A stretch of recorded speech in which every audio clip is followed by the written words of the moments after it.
안녕하세요. DJ 라니입니다. 오늘의 사연 시작해 보겠습니다. 안녕하세요. 저는 경기도 의왕시에 살고 있는 민지영이라고 합니다. 저는 결혼을 앞둔 예비 신부예요.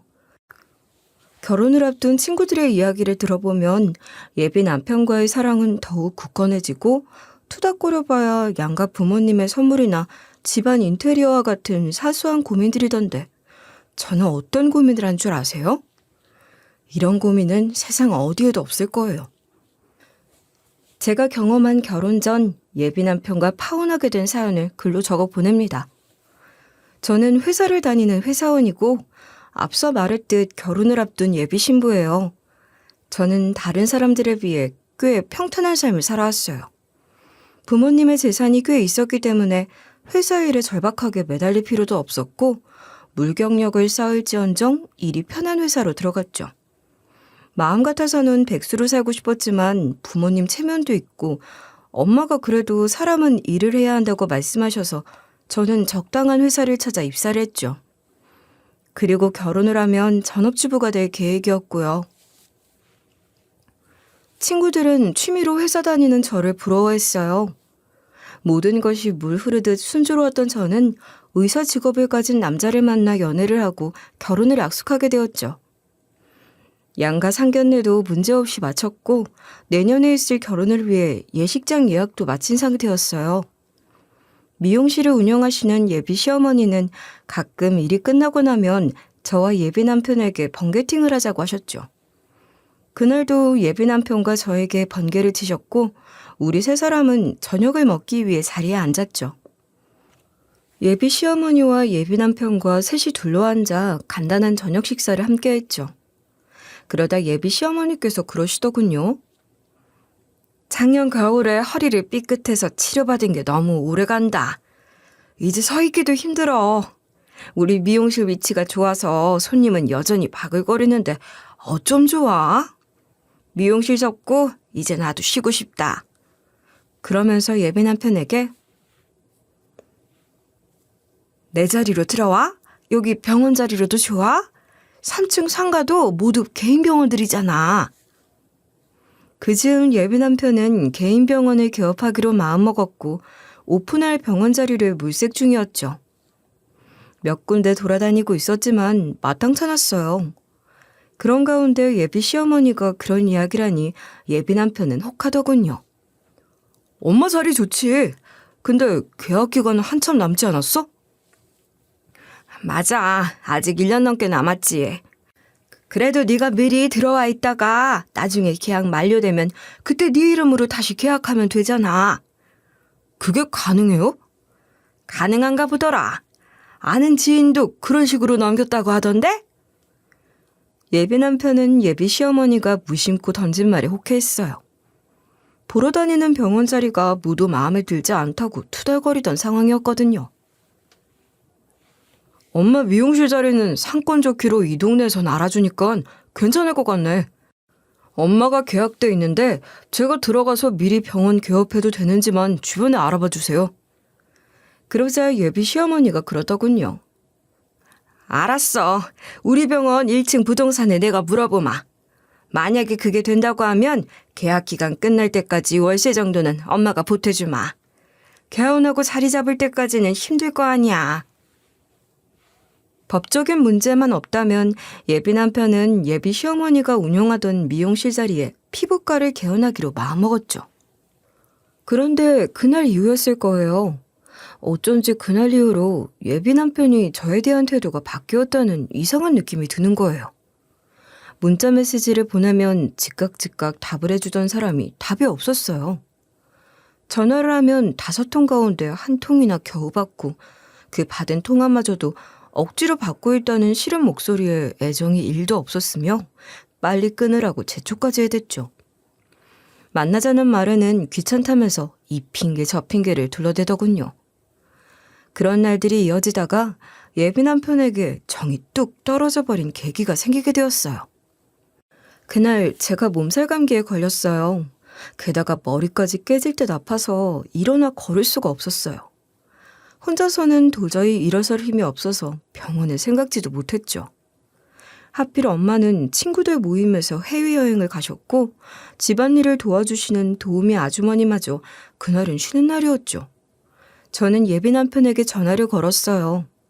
어쩐지 이번엔 단 한 번만에 전화를 받더군요. 자기야? 내가 몸살 감기가 너무 심하게 걸렸어. 병원 갈 힘은 없고 일단 약 좀 먹고 싶은데 좀 사다 주면 안 돼? 엄마는 해외여행 가셨고 도우미 아주머니는 오늘 쉬는 날이시라 오시라고 하기도 미안하잖아. 자기가 약만 사다가 나 주고 가면 안 돼? 저는 조심스럽게 물었죠. 그랬더니 예비 남편이 틱틱거리며 묻더군요. 응급실 갈 정도야? 그 정도는 아니고 몸살 감기인데 오늘 약 안 먹고 버티면 내일 회사에 출근을 못할 것 같아. 중요한 일이 있어서 내일은 꼭 출근해야 하거든. 그랬더니 예비 남편이 하는 말이 말하는 거 들어보니까 그 정도면 혼자서 충분히 약국 갈 수 있을 것 같은데? 아프다고 안 움직이면 더 아프다. 너 그러니까 내가 평소에 운동하면서 건강관리하라고 했잖아. 네가 그렇게 게으르니까 몸이 약해져서 몸살도 자주 걸리는 거야. 라면서 아주 매몰찬 목소리로 그 정도는 너 혼자 알아서 해. 라고 말하고는 전화를 뚝 끊어버리더군요. 저는 너무나 열이 받아서 다시 예비 남편에게 전화 걸었어요. 이 사람이 전화를 받지 않는 겁니다. 저는 더 화가 나서 예비 남편이 전화를 받을 때까지 통화 버튼을 눌러댔죠. 결국에는 예비 남편이 전화를 받더군요. 통화가 되자마자 저는 다짜고짜 말을 했어요. 왜 그런 식으로 말을 해? 약 안 사다 주면 되잖아. 그걸로 끝내야지. 말을 꼭 그렇게 하고 전화를 끊어야만 해? 그랬더니 예비 남편 하는 말이 왜 이렇게 나한테 부담을 주지? 내가 너 시중 드는 사람은 아니잖아. 몸살 감기 걸려서 약국에서 약 좀 사달라는 게 시중 들게 한 거야? 아파서 약 좀 사달라는 게 시중 드는 거냐고. 남자들은 부담 주는 여자 질색이야. 뭘 알고나 행동해. 예비 남편은 이따위로 말을 하고는 일방적으로 전화를 끊어버리는 겁니다. 와, 어떻게 이럴 수가 있죠? 여자친구가, 아니, 곧 자신의 아내가 될 여잔데 아프다는데 어쩜 이렇게 냉정하게 말을 할 수 있는지 저는 도저히 이해가 가지 않았어요.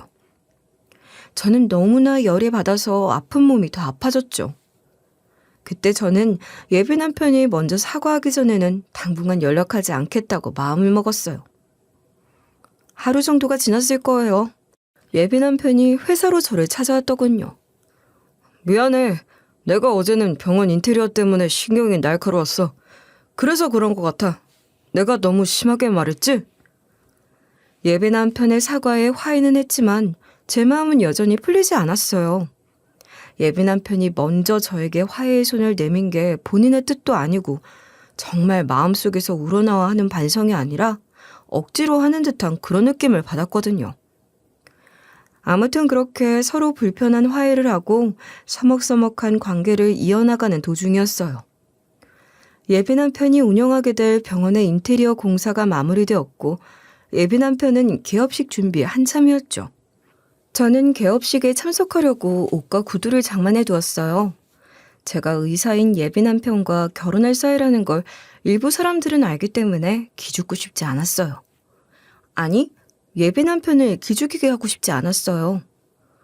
아니, 그런데 개업식 날짜가 이즈음이라고 들은 것 같은데 예비 남편에게서 연락이 없는 거예요. 저는 예비 남편에게 제가 직접 물어보지 않고 예비 남편으로부터 직접 초대장을 받고 싶었거든요. 그런 가운데 아주 황당한 소식을 들어버렸어요. 그날은 토요일이었어요. 예비 남편의 친구인 윤흥식 씨에게 연락이 온 거예요. 흥식 씨하고는 예비 남편과 함께 몇 차례 식사를 한 적도 있고 예비 남편이 흥식 씨에게 한 부탁 때문에 얼핏 스친 적도 여러 차례 있었죠. 저는 흥식 씨가 왜 나한테 전화를 했지? 의아해하며 전화를 받았어요. 전화를 받자 흥식 씨가 저에게 대뜸 이런 소리를 하는 거예요. 아직 도착 안 하셨어요? 주말이라서 차가 많이 막히죠? 지금 어디쯤이신데요? 흥식 씨의 질문에 저는 당황스러웠어요. 네? 어디를요? 다음 흥식 씨 말에 저는 놀라서 자빠지고 말았죠. 오늘 준석이 병원 개업식이잖아요. 다들 왔는데 주영 씨가 안 보여서요. 곧 개업식 시작할 건데 어디쯤인가 해서 전화드렸어요. 케이크 커팅할 건데 지영 씨 꼭 있어야죠. 기념사진도 찍고요. 홍식 씨의 말에 저는 망치로 머리를 한 대 맞은 것 같았어요. 이게 무슨 소리지? 예비 남편이 왜 나를 초대하지 않았지?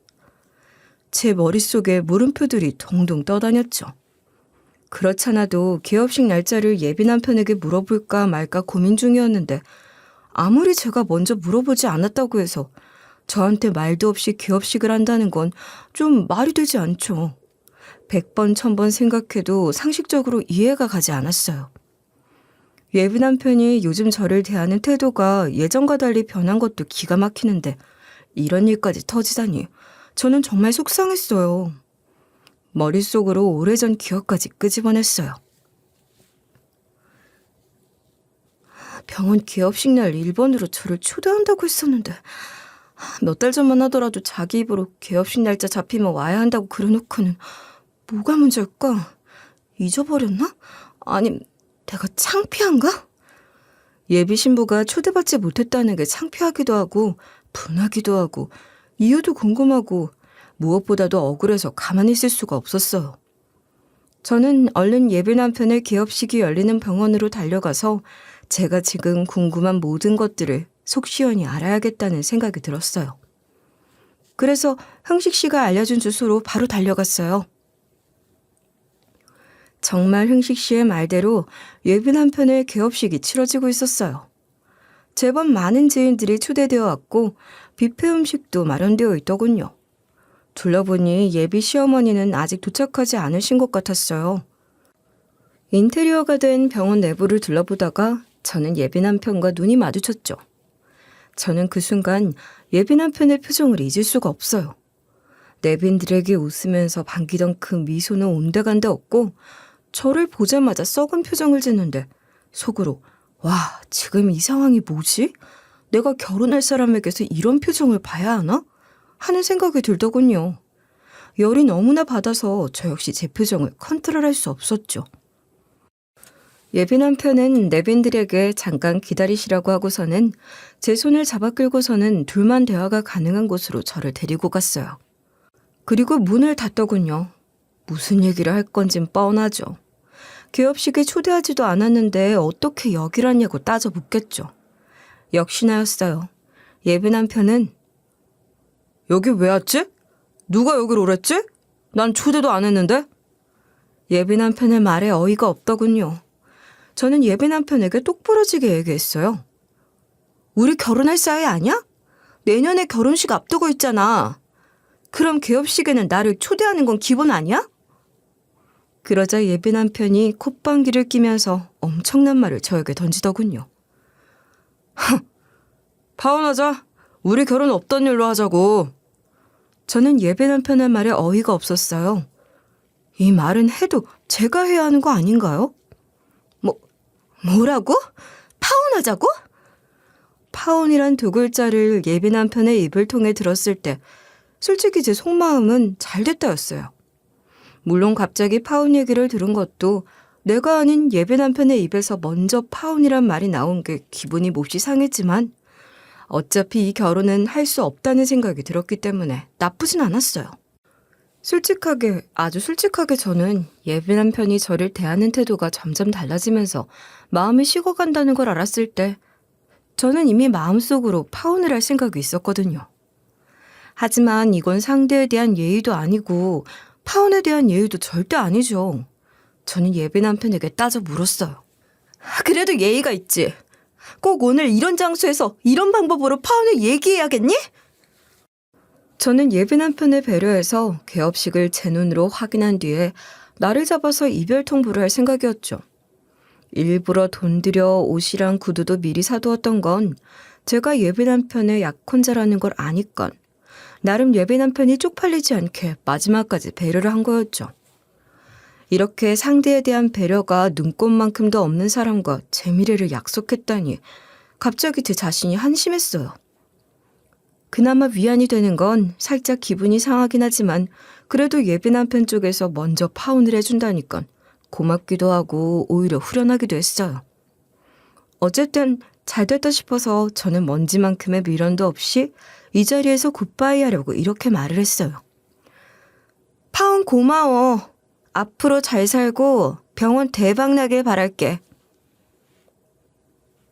하고 문을 열고 나가려는데 예비 남편이 저에게 선 넘은 발언을 하더군요. 안 궁금하냐? 왜 파혼하자고 하는지? 그거 다 네 엄마 때문이야. 뒷조사해보니까 엄마 개털이던데? 죄 없는 날 원망하지 말고 네 엄마나 원망해. 순간 제 뒤통수에 머리카락이 삐죽하고 서버리더군요. 이게 지금 무슨 말이죠? 우리 엄마가 여기서 왜 나와야 하죠? 저는 예비 남편에게 되물었어요. 우리 엄마가 여기서 왜 나와? 우리 파혼하고 무슨 상관인데? 왜 상관이 없어? 아주 큰 연관이 있지. 넌 순진한 거야? 너무 여우인 거야? 이 자식 이런 놈이었구나. 저는 예비 남편에 대한 실망감을 감출 수가 없었어요. 이건 인간도 아니구나 하는 생각까지도 들더군요. 예비 남편은 계속 말을 이어갔어요. 네 엄마가 운영 중인 대형 카페가 계속 적자라 빚이 많고 그 빚 때문에 네 엄마가 소유하고 있는 건물도 최근에 팔아버렸다더라. 근데 그 중요한 말을 나한테 안 해? 그러면서 결혼식을 계속 추진했던 거야? 나 의사야. 보통 사람 아니라고. 저는 이 말을 듣고 어이가 없어서 할 말을 잃어버렸어요. 생각지도 못한 말이라서 맞받아칠 말도 도저히 생각나지 않아 멍하게 있는데 예비 남편 한다는 말이 보녀가 양심도 없지. 야, 이거 사기 결혼 아니냐? 이거 소송 걸면 네 엄마랑 너 감옥 가야 해. 빚만 있는 개털 집안에서 잘 사는 척하면서 감히 나를 노려? 내가 의사 되려고 얼마나 열심히 공부했는데 그런 나를 감히? 생각만 해도 끔찍하다. 안 봐도 비디오야.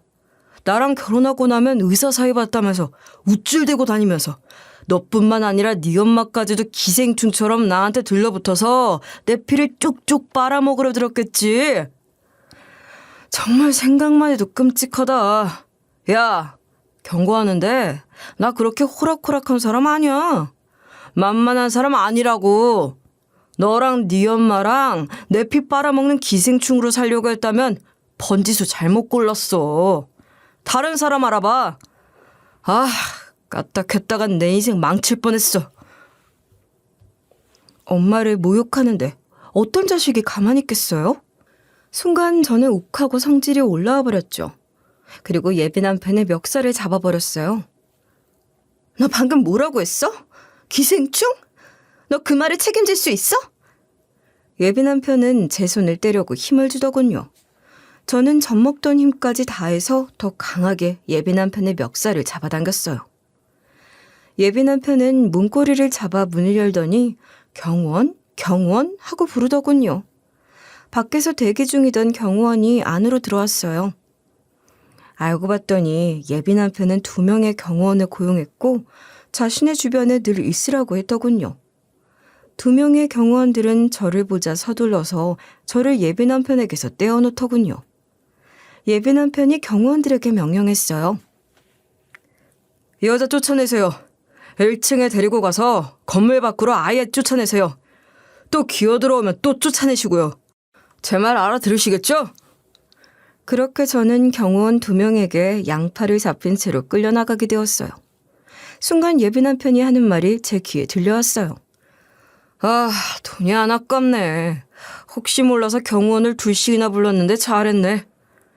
그러다 무슨 말이 남았는지 경호원에 의해 끌려나가는 저를 예비 남편이 불러 세우더군요. 제 이름인 지영이를 부르지도 않고 야라고 말이죠. 야, 우리 엄마한테는 아직 너랑 파혼했다는 얘기 안 했어. 그러니까 우리 엄마 오기 전에 멀리 가버려. 우리 엄마랑 마주치지 말라고. 이 자리에서 또 얘기하고 싶지 않다. 우리 엄마한텐 다른 날 내가 적당히 파혼 얘기할게. 순간 너무 화가 나서 저는 예비 남편인 이 자식의 머리통을 날려버리려고 저를 양쪽에서 붙잡고 있는 경호원에게서 벗어나려고 발버둥을 쳤죠. 이거 놔요. 놓으세요. 안 놓으면 경찰에 신고할 거예요. 나 두 사람 얼굴 다 기억하고 있어요. 당장 이거 놓으세요. 제가 발버둥을 치자 예배 남편이 경호원에게 지시를 하더군요. 잠깐만요. 뭐 할 말이 있는 것 같은데 이것까지만 들읍시다. 그러자 두 경호원들이 제 팔을 놓아주더군요. 저는 여유 있는 미소를 짓고 예비 남편 앞으로 당당히 걸어가서 말했어요. 강준석 씨? 제 건물에서 나가주시죠? 그러자 예비 남편이 저에게 콧방귀를 뀌더군요. 그게 무슨 소리야? 네 건물? 이 건물이 네 건물이라고? 너 파혼하자는 얘기에 충격받았구나. 그렇지? 이런 걸 의학용어로 정신적인 충격, 트라우마라고 하는 거야. 내가 의사잖아. 의사니까 알지. 사람은 말이야, 갑자기 쇼크를 받으면 이런 허언증 증상을 보이기도 하지. 다시 말하는데 내 잘못 없어. 다 네 엄마 때문이라고. 그러니까 여기서 진상 그만 부리고 능력 없는 네 엄마한테 가서 하소연하란 말이야. 저는 다시 한번 또박또박 말을 했어요. 나 한 입으로 두 말하는 거 제일 싫어하는데 한 번만 더 말한다. 내 건물에서 얼른 나가. 당장 짐 빼라고. 말하는 제 눈빛이 너무 진실해 보였나 봐요. 저에게 빈정거리던 말투라던 예비 남편의 눈빛이 어느덧 조금씩 흔들리기 시작했어요. 그러면서도 입으로는 제가 이 건물의 주인이라는 것을 인정하지 않더군요. 그게 말이 돼? 건물이 한두 푼이니? 네가 건물 살 돈이 어딨다고 이 건물이 마치 네 거인 것처럼 말하면서 나더러 나가라 말아야.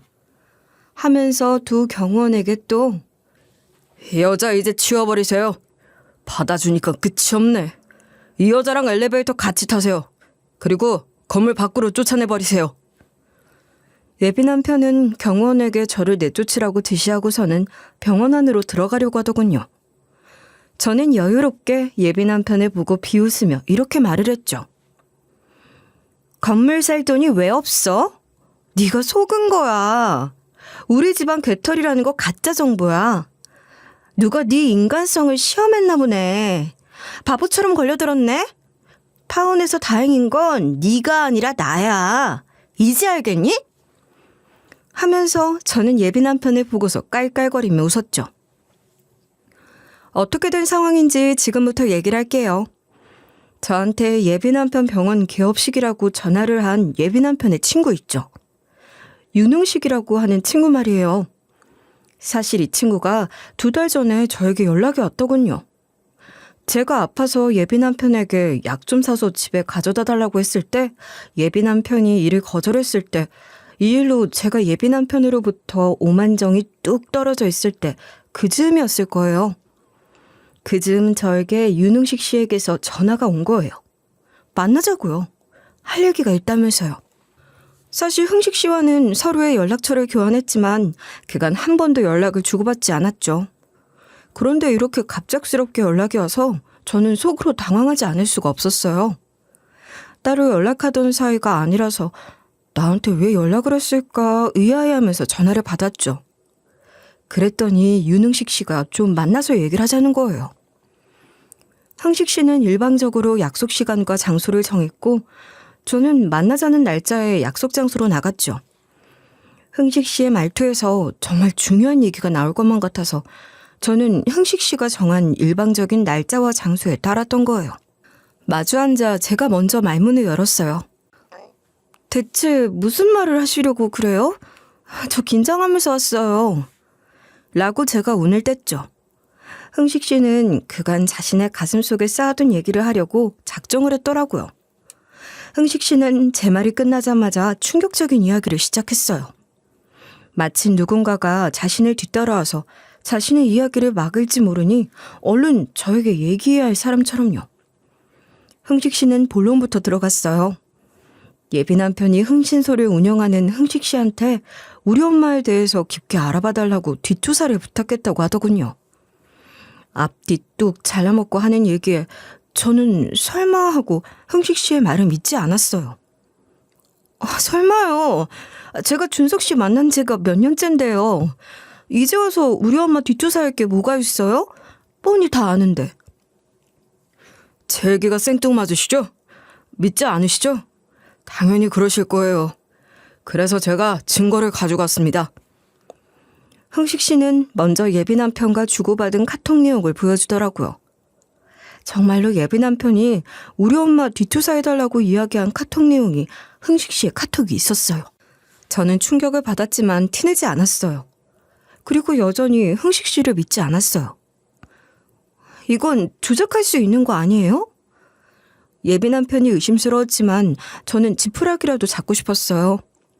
그러자 흥식 씨는 예비 남편과 주고받은 녹음된 통화 내용을 들려주더군요. 예비 남편의 목소리가 확실했어요. 흥식 씨의 목소리도 확실했고요. 순간 가슴이 철컹하고 내려앉았어요. 저는 떨리는 목소리로 흥식 씨에게 물었어요. 왜요? 우리 엄마 뒷조사를 해요? 뭐가 궁금해서 뒷조사가 필요한 거죠?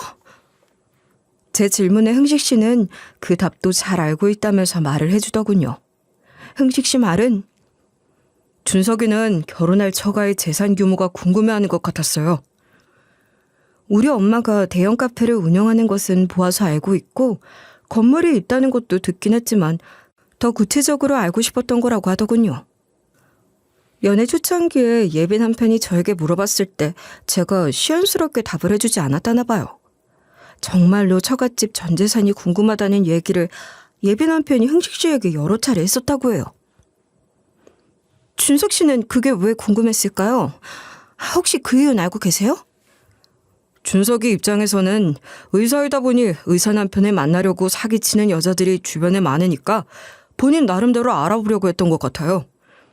그리고 결정적인 계기가 된 건 페이닥터 그만두고 개인 병원 내보겠다고 말했을 때 예비 장모님이 어느 정도 지원을 해줄 줄 알았나 봐요. 건물이 있으니 당연히 자기 건물에 들어와서 병원을 하는 건 어떻겠냐고 물어봐 줄 줄 알았겠죠. 그런데 가타부타 그런 얘기도 없고 현금을 지원해주겠다는 말도 없으니 준석이 입장에선 서운했던 거죠. 서운함을 떠나서 말로만 듣던 처갓집 재산이 존재하는 건지 알고 싶었겠죠. 저는 흥식 씨의 얘기를 듣고서 충격을 받았어요. 저는 예비 남편의 말과 행동도 의아했지만 이 얘기를 저에게 만나서까지 해주는 흥식 씨의 저희도 궁금했죠. 저는 이에 대한 궁금증을 물었어요. 그런데 흥식 씨는 어째서 이런 이야기를 저한테 해주죠? 흥식 씨는 제 친구가 아니라 준석 씨 친구잖아요. 흥식 씨 입장에선 저한테 이런 얘기 해줄 의무가 없잖아요. 혹시 준석 씨하고 사이가 틀어졌어요? 그래서 저한테 이런 얘기 해주는 거예요? 아니면 저한테 돈 요구하려고 그러는 거예요? 흥식 씨는 이 얘기까지 저에게 하려고 마음을 먹었던 것 같아요. 흥식 씨는 돈을 바라고 얘기를 하는 게 아니라고. 전 어릴 때부터 준석이 꼬붕이나 다름없었어요. 말이 친구지 저는 완전히 준석이 뒤치다꺼리하는 꼬붕이었죠. 준석이는 공부 좀 한다는 이유로 친구들을 무시하고 자신의 발 아래에 두었어요. 그중에서도 제가 가장 가난한 집 아들이라서 돈이 궁하다는 것을 알고는 제게 돈을 주고 일을 시켰어요. 당시에 저는 돈이 필요했으니까 준석의 말을 들을 수밖에 없었어요. 저는 흥식 씨의 말을 자르고 반문했어요. 제가 알기로 준석 씨 집도 넉넉한 건 아니라고 알고 있어요. 물론 준석 씨 어머니가 미용실을 하면서 돈을 꽤 모았다고 들었지만 그것도 준석 씨가 대학을 다닌 이유니까 고등학교 때는 넉넉지 않았던 거잖아요. 아무리 생각해도 준석 씨가 대단한 부잣집 아들이라던가 사람에게 돈을 주면서 부릴 정도는 아닌 것 같은데 정말 그랬다고요? 그때 우린 학생이라서 적은 돈도 궁할 때이고 적은 돈도 큰 돈으로 보일 때였으니까요. 저 같은 경우엔 너무나 가난해서 동전 100원도 절박했으니까요. 흥식 씨는 성인이 되고 나서 자리를 잡자마자 예비 남편의 마수에서 벗어나려고 했지만 예비 남편이 흥식 씨의 꼬리를 잡고서는 놔주지 않았다고 해요. 준석이 아시죠? 준석이가 한 번 꽂힌 거에 대해서는 놓지 않으려는 끈질긴 구석이 있어요. 제가 일하는 흥신소나 사설탐정 일이 불법이라는 걸 이용해서 준석이는 저를 신고하겠다고 여러 차례 협박도 했어요. 그러면서 저를 휘어잡고 조종했어요. 흥식 씨는 예비 남편이 시키는 온갖 자비래 때로는 예비 남편 대리운전사 노릇도 한 적이 있다고 해요. 정말 열받은 일은 흥식 씨 와이프에게 강매한 일이었다고 해요. 준석이가 피부과 페이닥터로 있을 때 영업실적 올리려고 제 부인에게 시술을 받으라고 했어요. 그때 우린 가진 것 없이 출발을 한 신혼부부라서 정말 쪼들렸는데 말이죠. 전 싫다는 아내를 끌고 준석이 병원에 가야만 했어요. 아직도 제 아내에게 그 일이 가장 부끄럽고 미안해요. 흥식 씨는 자신에 대한 얘기를 계속 이어갔어요. 흥식 씨는 사설 탐정 일이 합법화되자 더 이상 음지가 아닌 양지에서 활동하기 위해 탐정 자격증이라 불리는 민간조사 자격증을 따려고 공부를 시작했대요. 하지만 자격증 취득이 생각처럼 쉽지가 않았더래요. 생각보다 어려워서 많은 시간이 걸렸고 우여곡절 끝에 자격증을 취득했다고 해요. 자격증을 따고 나서는 흥신소 일을 했던 시기와 다르게 불법 정보를 수집하지 않고 합법적인 테두리 내에서 활동하겠노라고 다짐을 했대요. 제가 물었어요. 이 부분은 준석 씨도 아는 얘기인가요? 흥식 씨 하는 일이 이제 불법이 아니고 합법이라는 것을요? 그러자 흥식 씨는 이렇게 답을 하더군요. 아니요, 준석이는 모르는 눈치예요. 우리 일에 관심이 없으면 알기 힘든 분야잖아요. 준석 씨한테 말할 생각은 안 했어요? 합법적인 일만 하겠다는 것은 나중에 말하더라도 일단 자격증 취득을 했다는 얘기만이라도 해요. 준석이한테 절대 말하면 안 되죠. 저한테는 계획이 있었으니까요. 맞아요. 흥식 씨가 예비 남편에게 사실을 말하지 않았던 이유는 계획이 있어서였어요. 학창 시절부터 예비 남편에게 받아온 온갖 수모들을 갚아주려고요. 그 기회를 엿보고 있었던 거였어요. 그리고 중요한 이유는 예비 남편이 탐정일이 합법화되었다는 걸 알면 자신의 비밀이나 내밀한 사정을 말하지 않을 수도 있기 때문이었다고 해요. 전 이제 불법적인 일은 하지 않을 거예요. 흥식 씨는 단호하게 자신의 의지를 말하더군요. 앞으로는 절대 불법적인 일을 하지 않겠다고요. 그래서 예비 남편이 부탁한 제 뒷조사도 하지 않았다고요. 흥식 씨는 설명을 이어갔어요. 아무리 사설 탐정이 허용되었다고 해도 모든 정보 수집이 합법인 건 아니고 과거 뒷조사는 불법적인 방법으로 정보를 조사해야 할 가능성이 높기 때문이에요. 라고 설명해 주더군요. 그리고 저를 만나서 꼭 해주고 싶은 얘기는 준석이한테서 도망가세요. 제가 준석이한테 거짓 정보를 말해줄 거예요. 그 틈을 타서 도망치시라고요. 그래서 흥식 씨는 예비 남편에게 우리 엄마가 개털이 되었다는 거짓 정보를 줬던 거였더군요.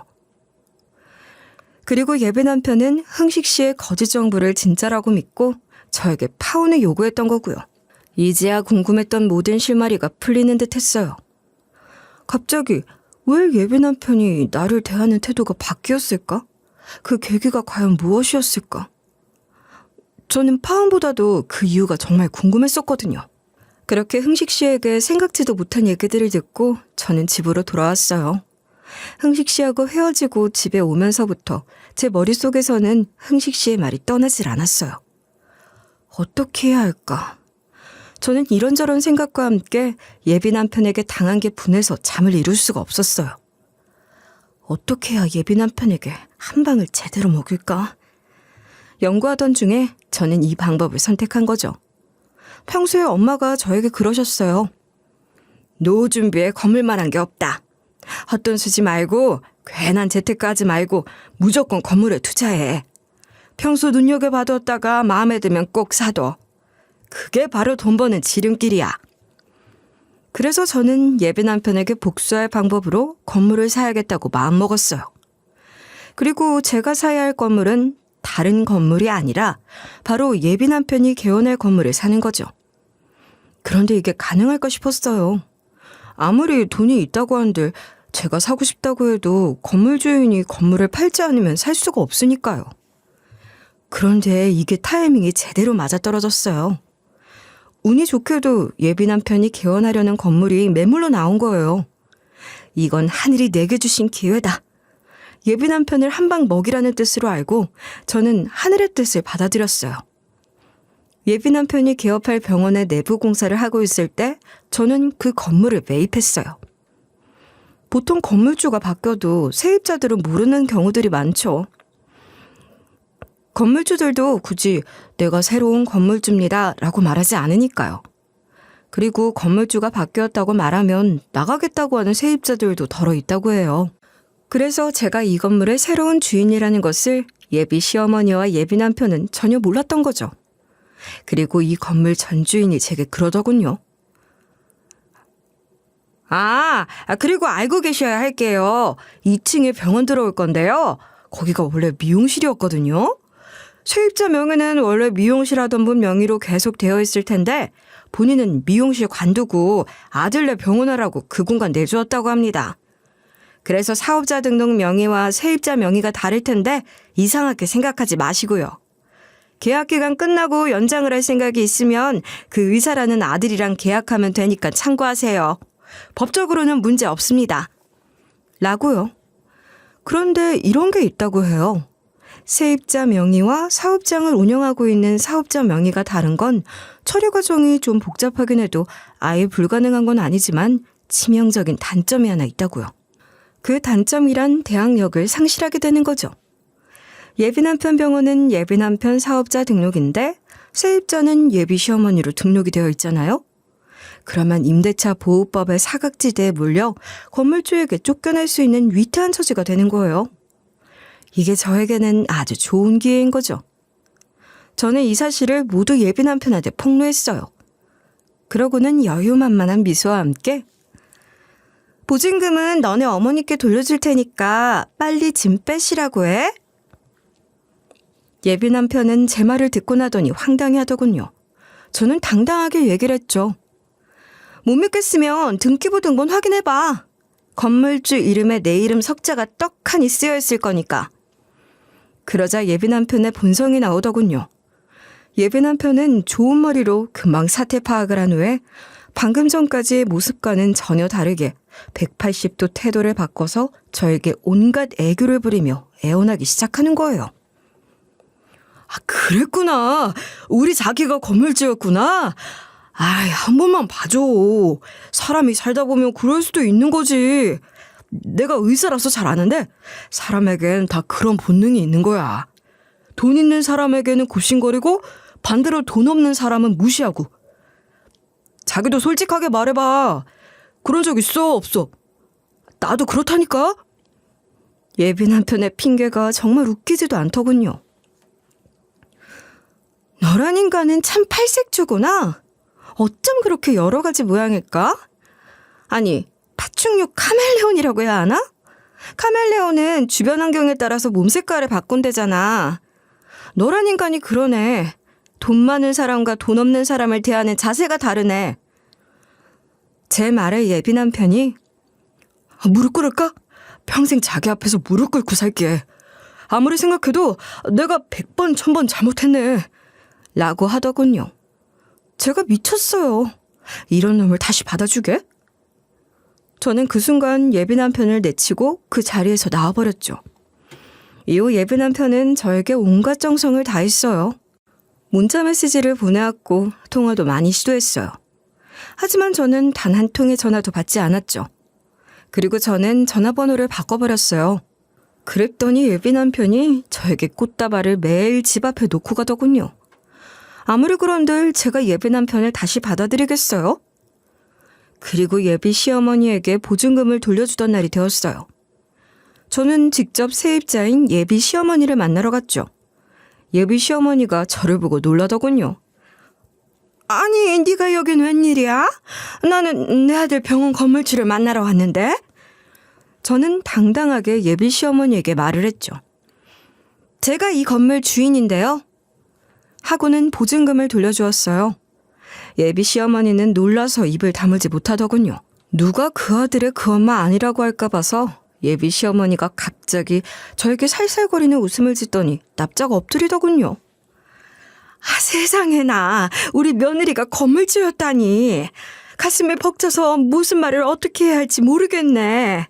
우리 준석이는 아내 될 사람이 건물주라고 한마디도 안 하더라. 아 참, 그런데 왜 우리 아들 병원을 빼라고 한 거야? 지영아, 왜 그런 거야? 너 이거 말고 또 건물 있어? 그쪽으로 병원 옮기려고? 아, 너희들은 나한테도 얘기를 좀 해라. 답답해서 원. 라고 하더군요.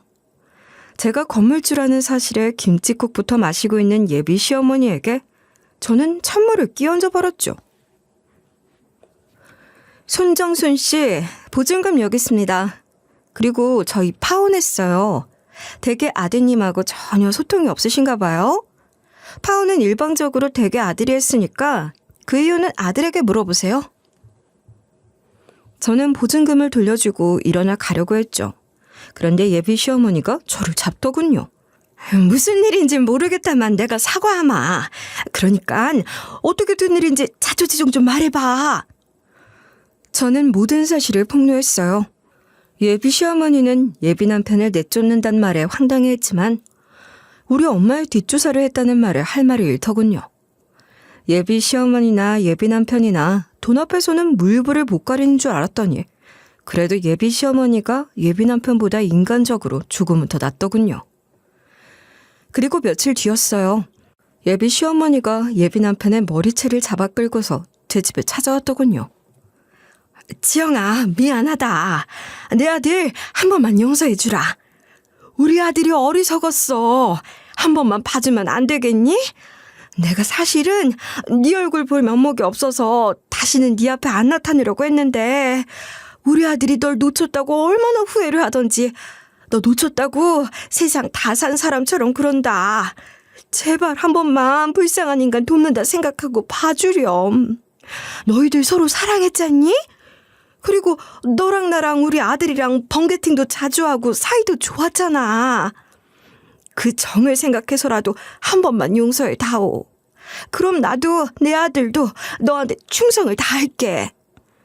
예비 남편도 한마디 하더군요. 지영아, 미안해. 내가 뭐에 홀렸나 봐. 너 알잖아. 나 그렇게 나쁜 인간 아니라는 거.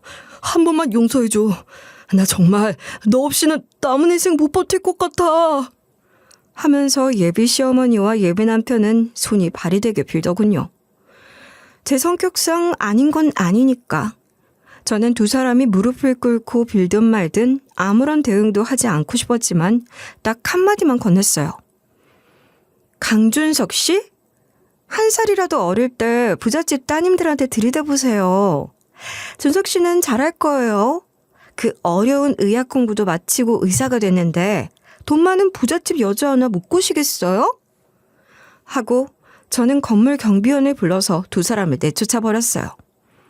예비 시어머니와 예비 남편은 경비원에게 질질 끌려가면서도 저를 보며 싹싹 비는데 그 광경이 얼마나 웃기던지요. 웃겨서 배꼽이 빠질 것 같더군요. 그리고 몇 달 뒤에 흥식 씨에게 연락이 왔더군요. 예비 남편이 흥식 씨에게 전화를 해서는 우리 엄마에 대한 엉터리 조사를 했다면서 경찰에 신고하겠다고 협박을 하더랍니다. 일부러 나 물먹이려고 이딴 짓 했냐? 너 불법 흥신소에서 일하는 거 나도 다 까발려서 너 콩밥 먹게 할 거야? 그러더랍니다. 그러자 흥식 씨는 목에 힘을 주고 당당하게 이렇게 얘기를 했대요. 나 옛날에 유능식이 아니야. 경찰에 신고해. 너도 이제는 제대로 알아야 하니까 꼭 해봐, 이 멍청한 자식아. 그러고는 자신이 자격증을 취득한 것과 자신의 일이 합법되었다고 알려주었다고 해요. 그리고 지영씨 어머니 뒷조사를 내가 안 한 건 불법적이어서 그랬어. 그래서 안 한 거다. 그리고 나한테 다시는 연락하지 마. 넌 친구도 아니야, 이 자식아. 하고 전화를 끊어버렸다고 해요. 흥식 씨의 연락은 이 뒤로도 한 번 더 왔어요. 저한테 예비 남편 소식을 전해주는 게 좋을 것 같아서 연락을 했다고요. 제 건물에 개업했던 병원을 모두 철수하고 예비 남편은 어디 소도시에 위치한 작은 병원에 페이닥터로 들어갔다더군요. 그런데 근무한 지 얼마 되지도 않아서 그 작은 병원에서조차도 잘렸다나 봐요. 예비 남편이 전에 일하던 병원에서 과잉 진료했던 게 신고를 당해서 이 병원에서 신임을 잃은 거라고 해요. 흥식 씨가 그러더군요.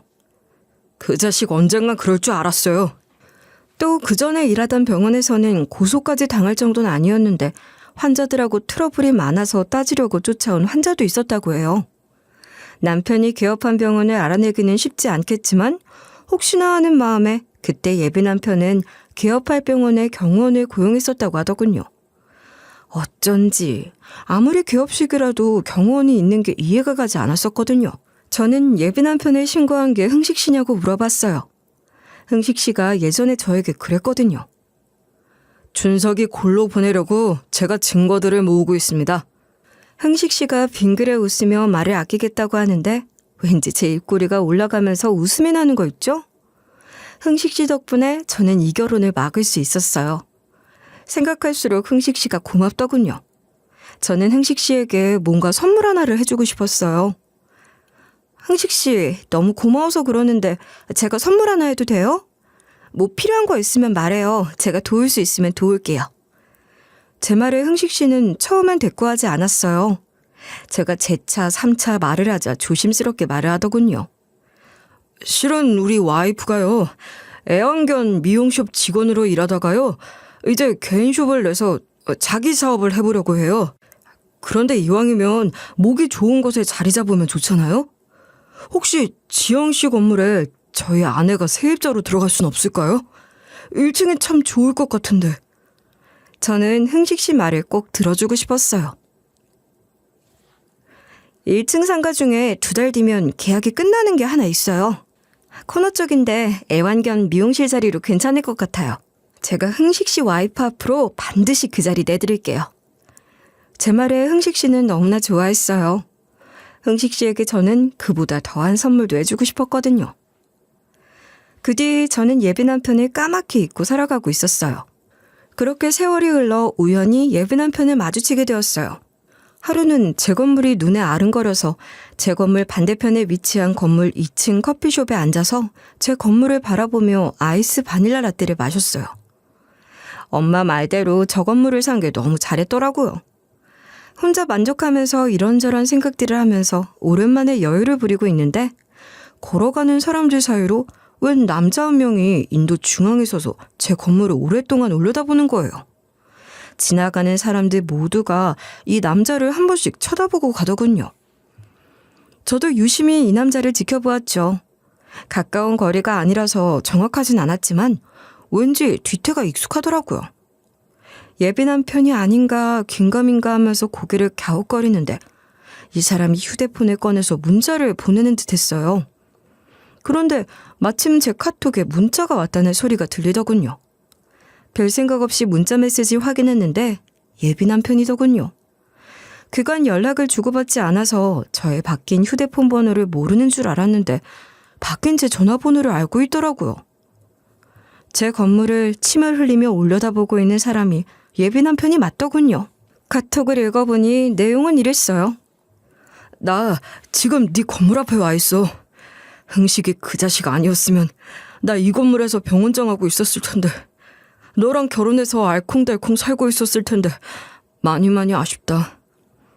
문자 메시지의 내용을 보니 예비 남편은 아직도 자신의 잘못을 모르고 흥식 씨 탓만 하더군요. 이 멍청한 놈의 메시지를 무시하려다가 저는 답장을 보냈어요. 머릿속에 국영수만 채워서 의사 되면 뭐하니? 그 좋은 머리로 이제부터 사람 되는 법이나 연구해라. 라고요. 예비 남편은 제 답장을 읽은 것 같았어요. 그리고 더 이상 문자를 보내진 않고 한참 동안 제 건물을 바라보다가 쓸쓸히 가더군요. 웃겨서 참. 친구들이 얼마 전에 그러더군요. 지영아, 결혼식 준비는 잘 돼? 하고요. 저는 친구들에게 문자를 보냈죠. 결혼식 취소됐어. 하고요. 제 문자에 친구들의 전화가 빗발쳤어요. 결혼식을 취소한 이유에 대해서 물으려고요. 하지만 저는 친구들의 전화를 받지 않았어요. 이 얘기를 일일이 열거하고 싶지 않으니까요. 혹시나 이 사연을 제 친구들이 듣는다면 제가 결혼식을 취소한 이유를 알게 되겠죠. 저는 이 공간에 제 모든 얘기를 적었고 앞으로는 절대 이 일에 대해서는 얘기하지 않을 거예요. 이 순간 이후로 잊어버릴 거예요. 지금까지 어이없는 제 얘기 끝까지 들어주셔서 감사합니다.